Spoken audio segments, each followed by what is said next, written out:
You know what, guys? An arcade game I really want to cover is the Sega Sonic Popcorn Shop, but I'm not in Japan, so here's the next best thing.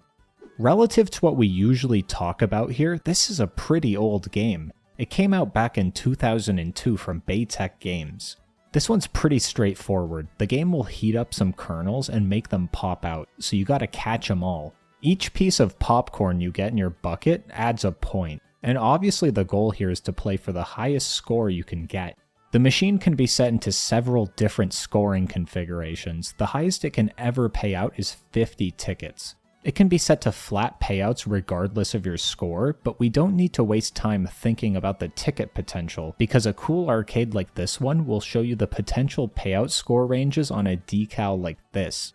For collecting your popcorn, you get this handle that you get to swing left and right. Your bucket is stuck on this angle where it kinda goes forward the closer to the center you are, but you're essentially stuck to this very specific area of the board. If the popcorn doesn't land within this range, then tough luck. You can also push down on this handle. It makes you feel like you're really cooking some Jiffy Pop popcorn. But I find this motion is only necessary when there's a traffic jam in your popcorn collection bucket. You gotta unclog this quickly since the game does have you play against a time limit. I don't believe I can really help you with strategy here. I originally wanted to say something like have good depth perception and don't be bad, but honestly I find most of the popcorn is going to fly too far for you to catch. I'm trying as hard as I can and I can't get a score higher than this one. You guys remember those videos where Luigi wins by doing absolutely nothing? Inspired by that series, I decided to try a no movement run and see how well it goes. Surprisingly, this comes really close to my current personal best. I don't think we have much control over the outcome of this game, but I would like to be proven wrong. It would be very amusing to watch a TASBot play the perfect game of Baytech's popcorn. This really shouldn't surprise anyone, but this goes straight to D tier. The only one it's surpassing is Spider Stompin'. But again, it feels very disingenuous to be comparing games like these to games like these.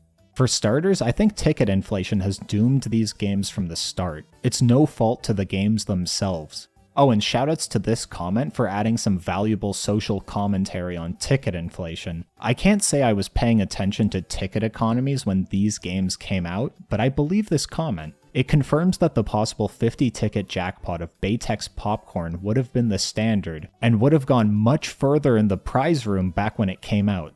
But again, good luck reaching that jackpot. I probably just suck at this one, but I feel like the popcorn shots are too volatile most of the time.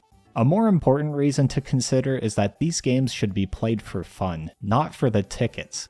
The popcorn game is a really amusing idea, and I do like the premise of kernels getting kettle cooked and preventing food waste.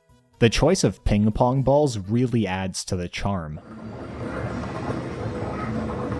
I feel like the concept of this game is pretty solid. If they ever reboot this game, I hope they let us move in all directions. I can't help but draw some comparisons between Quick Drop and this game. I mean, they're both Baytech and have moving buckets catch falling balls against a time limit. Yeah, it's a bit of a stretch, but I'm not sure how you'd remake this one to be more skill-based. It's a funny game, but don't lose sleep over the tickets on this one.